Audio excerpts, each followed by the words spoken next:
자, 그럼 문성길 교수님부터 단체를 정해보도록 하겠습니다. 부탁드립니다. 네, 방금 소개받은 문성길입니다. 제가 오늘 나눌 제목은 동성결합과 혼인의 자유라는 주제입니다. 저희는 동성결합이라는 용어를 좀 조심스럽게 사용합니다. 흔히 동성혼이라는 말을 쓰곤 하는데 그건 저는 안 쓰려고 합니다. 동성혼 그러면 그 개념 자체가 결혼의 하나인 것처럼 인식을 하다 보니까 적어도 동성결합이라는 용어가 가장 적절하지 않나 생각해 봤습니다.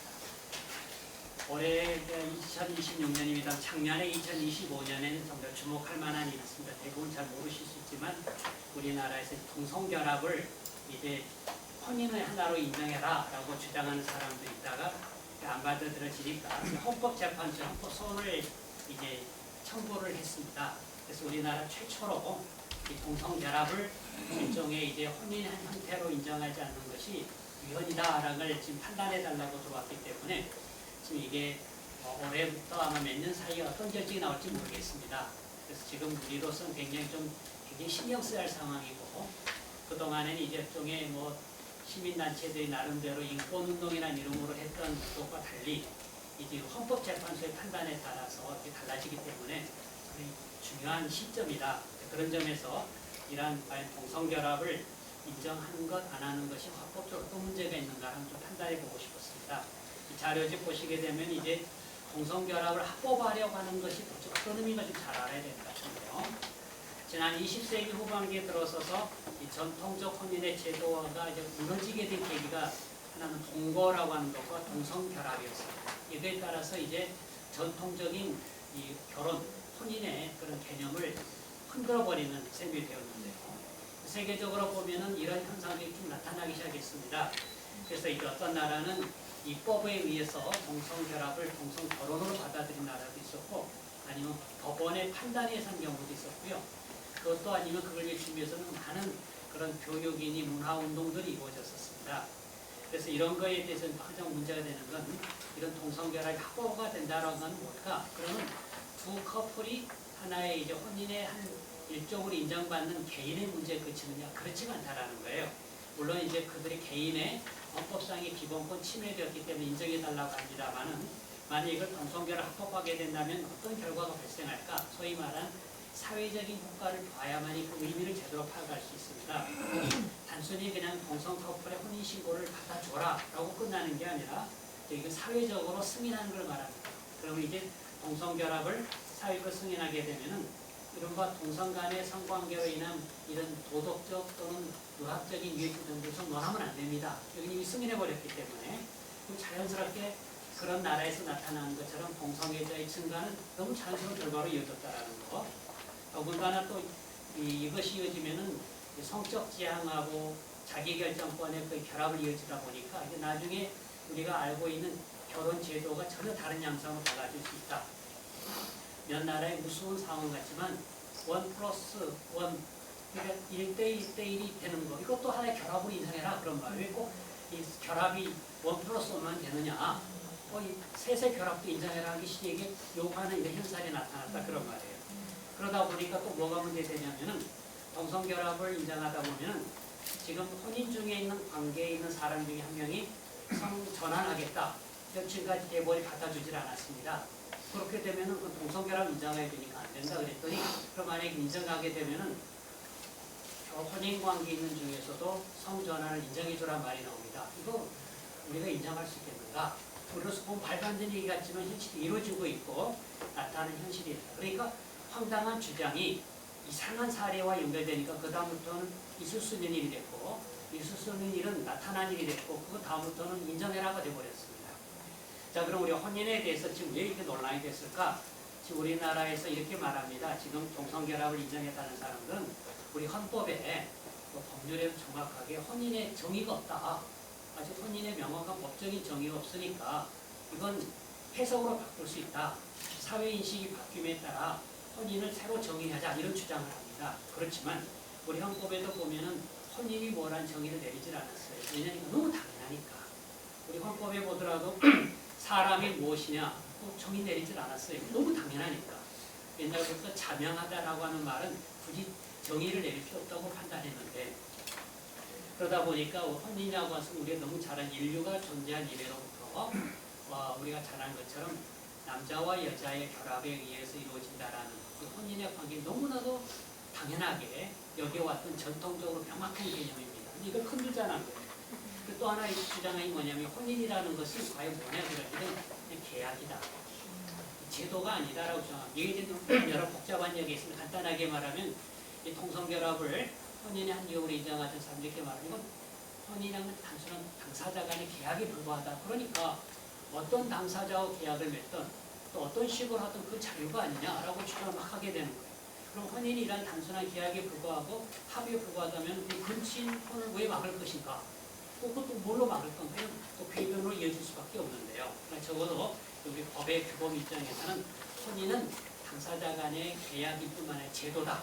왜냐하면 법에 의해서 왜냐하면 당사자 간의 혼인에 의해서 이루어지는 관계가 둘만이 아니라 그로 인한 형성되어진 많은 친척 관계, 가족 관계, 그로 인한 국가적인 보호가 이루어지기 때문에 하나의 사회적 제도를 인정할 수밖에 없어요. 그러니까 혼인이라고 하는 건 하나의 사회적 제도로서 법에 의해서 규율 대상이 되어왔고 또 될 수밖에 없고 그래야 보호를 받을 수 있기 때문이라는 거예요.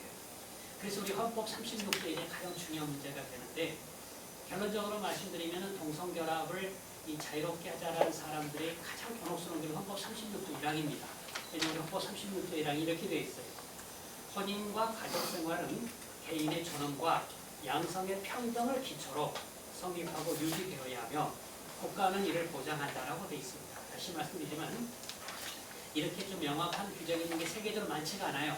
몇 나라뿐이 안 되는데 우리나라는 어찌됐든 다시 말씀드리지만 혼인과 가족생활은 개인의 존엄, 양성평등을 기초로 성립 유지되어야 하며 국가는 이를 보장한다라고 합니다. 그럼 우리 헌법에서 혼인의 규정에 관한 게 이 조항인데 왜 헌법이 이런 규정을 두었을까? 그건 당연한 이유가 있습니다. 헌법에서 혼인 제도를 이렇게 보장하는 이유는 그만 가치가 있어서 그렇습니다. 그러니까 지금까지 사람들이 또 남자 여자 다양한 형태의 유형의 그런 결합 관계를 가져왔지만 그럼에도 굳이 혼인이라고 하는 걸 굳이 헌법에서 명시적으로 규정하고 보장하려는 이유는 혼인이 갖는 그런 공공의 선, 그 다음에 이 사회적 기능, 헌법적 가치가 있어서 그렇다. 그게 뭐냐면 바로 인류가 존속해 나가고 국가 공동체 유지해 나가면서 다음 세대가 형성될 수밖에 없으니 개인의 태어남과 성장이라는 과정은 당연히 가족에 의해서 또 혼인에 의해서 이루어졌다는 게 너무 당연하기 때문에 이건 이런 헌법 규정을 통과한다. 이 점에 대해서는 이제 어느 누구 부인하지 않습니다. 다시 말하면 헌법에서 혼인과 가족 생활을 단순한 계약 이상의 제도로 규정하여 친족법이나 상속법을 통해 보호하지요. 또 가족 생활을 해치는 범죄를 제한하지요. 여러 이제 조세나 주택 정책 이런 데서 다양하게 적극 지원 보호해 주는 것만큼 가정 또 혼인이 중요하다는 걸 인정하기 때문입니다. 그렇다면 우리 헌법의 36조에 대한 바로 이 내용인데 우리 헌법 체계로 보면 이 36조는 굉장히 아주 든든한 보호 장치가 됐습니다. 왜냐하면 아까 말씀드린 것처럼 혼인은 이 개인의 존엄과 양성의 평등을 기초로 한다 그러니까 우리 헌법에 가장 중요한 게 인간의 존엄에 관한 조항이 헌법 10조입니다. 또 평등에 관한 게 11조예요. 그러니까 우리 헌법의 가장 핵심이 기둥이 되는 인간의 존엄과 가치, 그다음 평등에 관한 걸 다시 또 강조한 게 혼인제도였어요. 그러니까 개개인의 존엄과 그다음에 양성의 평등을 기초로 하였다. 그러니까 우리 헌법은 이 세계에서 유례가 없을 정도로 혼인과 가족생활을 아주 강력하게 보장을 하고 있습니다. 우리 헌법에서 말한 혼인은 뭐냐? 아까 말씀드린 것처럼 남자의 여자의 결합으로 이루어지는 공동체의 시작을 말해요. 이건 우리 헌법재판소나 대법원이나 우리 모든 사법부는 아주 확고하게 이렇게 인정해 왔습니다. 2024년에 동성결합에 대해서도 건강보험의 피부양도 인정하라. 이 내용은 나중에 우리 이상인 교수님 잘 설명하실 텐데 그에 대해 대법원이 판결을 내려서 굉장히 사람 놀라게 만들었습니다.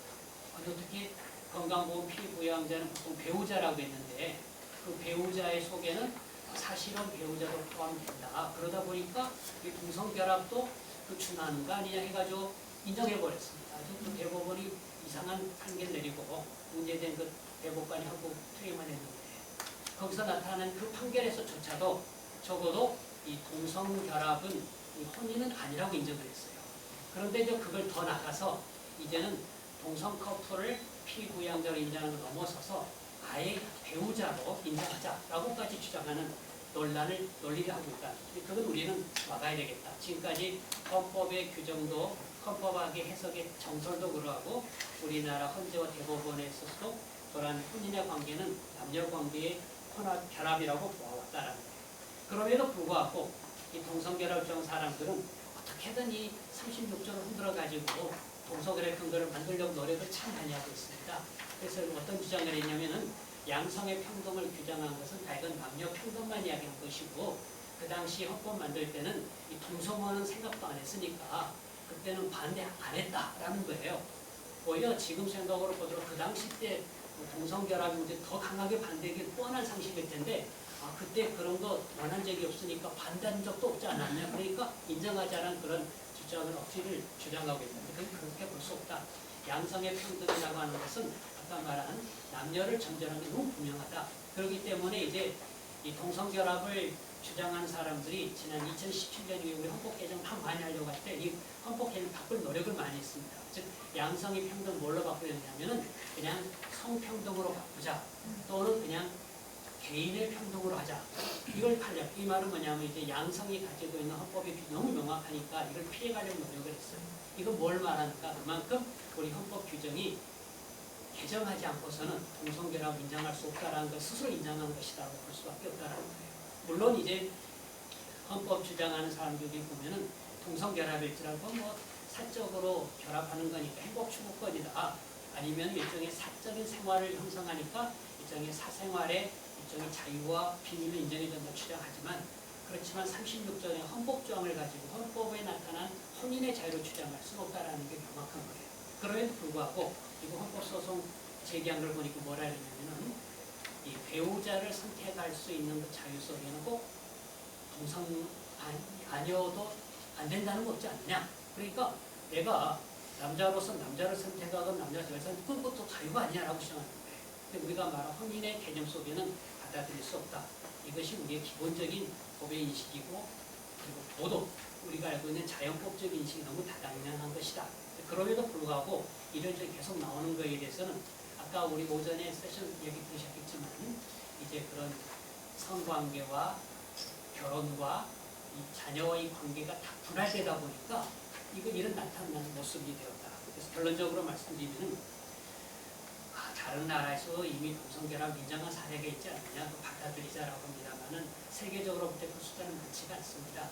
흔히 우리가 말하는 서구에 좀 앞서간 나라들이 하고 있지만 그런 의미의 그 선진국이 이미 우리가 잘한 것처럼 타락의 선진을 의미했던 것이 도덕규범의 윤리적인 의미의 선진은 아니다. 그래서 우리가 분명하게 판단할 것은 적어도 우리가 법적으로 말할 때 어떤 사회 제도로서 법규범으로서 혼인제도 인정할 것은 그 나라마다의 일종의 법의식과 하나의 윤리 도덕이 있게 마련이니 외국이 그 라인 무조건 따라가는 건 전혀 없는 것이다. 오히려 우리가 그렇지 않다는 걸 일깨워줘야 되지 않겠는가 이런 점에서 말씀드리겠습니다. 그러니까 제가 말씀드리겠습니다.